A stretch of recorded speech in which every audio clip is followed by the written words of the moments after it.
And here we are, the granddaddy of all quantum weirdness, the infamous double slit experiment. To understand this experiment, we first need to see how particles, or little balls of matter, act. If we randomly shoot a small object, say a marble, at the screen, we see a pattern on the back wall where they went through the slit and hit.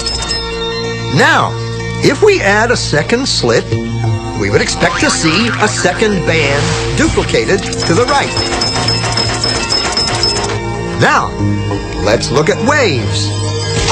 The waves hit the slit and radiate out, striking the back wall with the most intensity directly in line with the slit. The line of brightness on the back screen shows that intensity. This is similar to the line the marbles make. But when we add the second slit, something different happens. If the top of one wave meets the bottom of another wave, they cancel each other out. So now, there is an interference pattern on the back wall.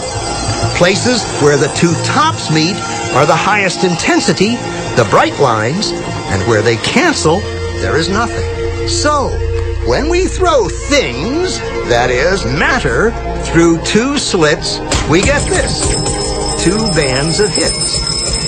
And with waves, we get an interference pattern of many bands. Good so far. Now, let's go quantum.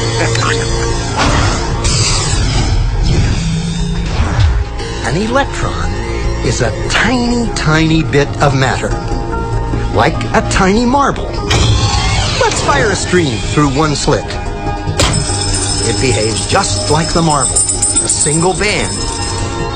So, if we shoot these tiny bits through two slits, we should get, like the marbles, two bands. What? An interference pattern. We fired electrons, tiny bits of matter, through. But we get a pattern like waves, not like little marbles. How? How could pieces of matter create an interference pattern like a wave? It doesn't make sense. But physicists are clever.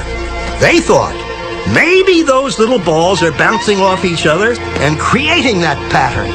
So, they decide to shoot electrons through one at a time. There is no way they could interfere with each other. But after an hour of this, the same interference pattern is seen to emerge. The conclusion is inescapable. The single electron leaves as a particle, becomes a wave of potentials, goes through both slits, and interferes with itself to hit the wall like a particle. But mathematically, it's even stranger. It goes through both slits, and it goes through neither. And it goes through just one, and it goes through just the other.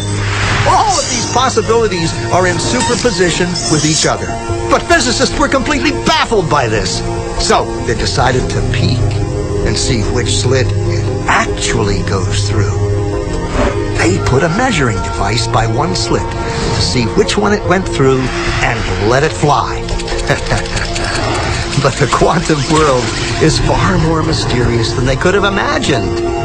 When they observed, the electron went back to behaving like a little marble.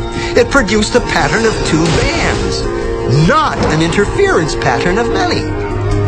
The very act of measuring or observing which slit it went through meant it only went through one, not both.